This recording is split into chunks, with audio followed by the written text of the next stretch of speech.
ঝুড়িতে করে এখানে লিখছে যে ডিয়ার ক্যাট লাভার, বিড়ালটির নাম পোচো, বিড়ালটির মালিক অসুস্থ। এই অবস্থায় এই অসুস্থ বিড়াল যত্ন নেওয়া অসম্ভব হয়ে দাঁড়িয়েছে। আপনাদের অনেক দিন থেকে জানি, বিশ্বাস ওর যত্নের অভাব হবে না। বিড়ালের বয়স 10 মাস, ভ্যাকসিন দেয়া হয়নি, স্প্রে করানো হয়নি, খাদ্যাভ্যাস সেদ্ধ মাছ, মুরগি, ভাত, potty train. We are very sorry. আপনাদের যেন মরে, ঠিক আছে? এই প্যারালাইজড বিড়াল আপনাদের যারা এত কুকুরের সামনে ফেলে দিয়ে যান, আপনাদের মতো মরে, আর তাদের যেন কবরও না হয়, ঠিক আছে? আমরা রাখবো, যত্নের অভাব হবে না। অনেকদিন ধরে জানেন, বাল জানেন আপনারা, টাকার অভাবে আমরা বাঁচতেছি না। আমি খালি মানুষের কাছে হাত পেতে চাই না, তাই আপনারা মনে করেন ভালো আছি, ঠিক আছে? 90টা অসুস্থ বিড়াল কুকুর, তার মধ্যে প্যারালাইজড বিড়াল দিয়ে গেছে। কে নিয়ে যাবে ওরা হাসপাতালে? ওরা আমি এখনই ঝুড়িতে ভরে বাইরে ফেলে আসবো আপনাদের, ঠিক আছে? আপনিও যেন মরেন, যে ফেলে দিয়ে গেছে সেও যেন মরে, আর যে অসুস্থ সেও যেন মরে, যে তার বিড়ালরে এরকম বাসার সামনে কুকুরের সামনে ফেলে দেয়, যে কুকুর হচ্ছে কামড়ায় ঝুড়ি ভেঙে ফেলেছে,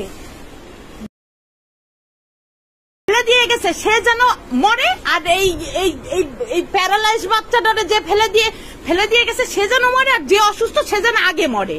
আর দুটোই যেন জাহান্নামে যায়, জাহান্নামের আগুনে পড়ে। বা বালছিরা কথাবার্তা লিখে ইয়ে করে, কি বাল জানেন আপনারা? অনেকদিন ধরে ইয়ে করে দিয়ে গেছেন, প্রত্যেকটা দিন হ্যারাস করতে থাকে, হ্যারাস করে রাখে আমার মারে। প্যারালাইজ কুকুর বিড়ালে ভরা, আমার বাসায় টাকা পয়সা নাই।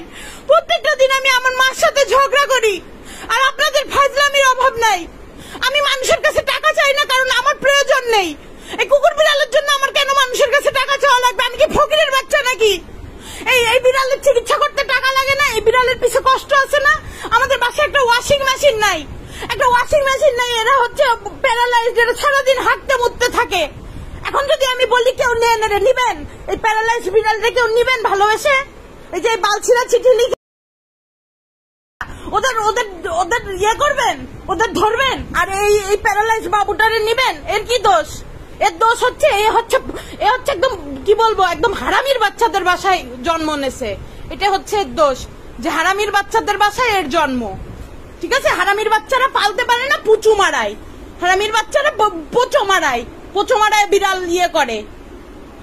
পুরো প্যারালাইজ একটা বিড়াল, অসুস্থ, চিকিৎসাও করায়নি, পাশার মধ্যে ঘা, পাশায় পুরা ঘা, এরকম একটা বিড়াল এখানে ফেলে দিয়ে গেছে হারামির বাচ্চারা। তুই যে অসুস্থ সে যেন আগে মরিস, আর তারপরে যেন এই বালের পরেরটা জাহান্নামে যে মরে।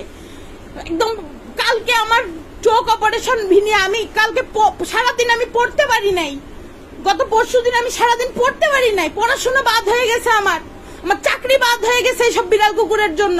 আর ফাইজলামি করে, এক একজন এসে ফাইজলামি চুদায়। সবগুলা বিড়াল কুকুর আমি লাঠি মেরে বাসা থেকে বাইর করে দিব, একদম ফাইজলামি করে রাখছে আমাদের সাথে। এর একটা অসুস্থ, এর হচ্ছে 20টা কাপড়ের, প্রত্যেকদিন 20টা কাপড় আমরা অ্যাঞ্জেলের পরিষ্কার করি। আমাদের ফ্যামিলি মেম্বারের মেনে নিছি, তোরা তোদের ফ্যামিলি মেম্বারে মানতে পারিস না কেন? ফেলে দিস কেন? অসুস্থ মারাইস, অসুস্থ পোচো মারাইস, বদমাইশ লোকজন, অসুস্থ পোচো মারাই। উই আর ভেরি সরি তোদের ইসের মধ্যে দিব, বদমাইশ লোকজন কোথাকারের। হ্যাঁ, শিক্ষিত হারামি লিখেছে, ইংরেজি সরি মারাই, হারামির বাচ্চা ইংরেজিতে লিখেছে উই আর সরি। একটা বিড়াল রাখতে একটা ইয়ে কত কষ্ট জানে, যে দিয়ে গেছে সে যেন এরকম পঙ্গু হয়, ধার দেনা নিতে নিতে আমি অতিষ্ঠ। চোখের অপারেশন করতে কত টাকা লাগছে, ললিতারে দেখাইতে যাইতে আসতে জীবনটা বের হয়ে গেছে। প্রত্যেকটা দিন জীবনটা আমি হেনস্থার মধ্যে কাটাই, আর এর মধ্যে এরা এরকম ফেলে দিয়ে যায়, এরকম যা মন চাই তাই করে। এই পেজ আমি বন্ধ করে দিব, এই পেজ দেখে নাকি আবার বালের পেজ দেখা বালের ইয়ে করে। এই ছোট বাচ্চাটার প্রতি কোনো মায়াও নেই, অ্যাডপশনে দিতে পারতো, একটা ফস্টার হোমে রাখতে পারতো। এই বাচ্চাটার এভাবে ফেলে দিয়ে গেছে। টাকার আমি জীবনে কারোর কাছে টাকা চাই নাই। আমার মা বলে আমি আপনাদের কাছে বলি যে রাস্তার কুকুরদের খাবার জন্য টাকা দেন। আমাদের বাসা থেকে বুঝেন না যে আমরা গরিব, আমাদের কষ্ট হয়, আমরা তো এদের জন্য গরিব, নাহলে তো আমাদের আজকে বিল্ডিং থাকতো, লাক্সারিয়াস ভাবে থাকতে পারতাম। আমরা এদের জন্য গরিব। মানুষ আজে বাজে কথা বলে, আপনাদের বাসা বাজে, হ্যান ত্যান, এই সেই বলেই যায়।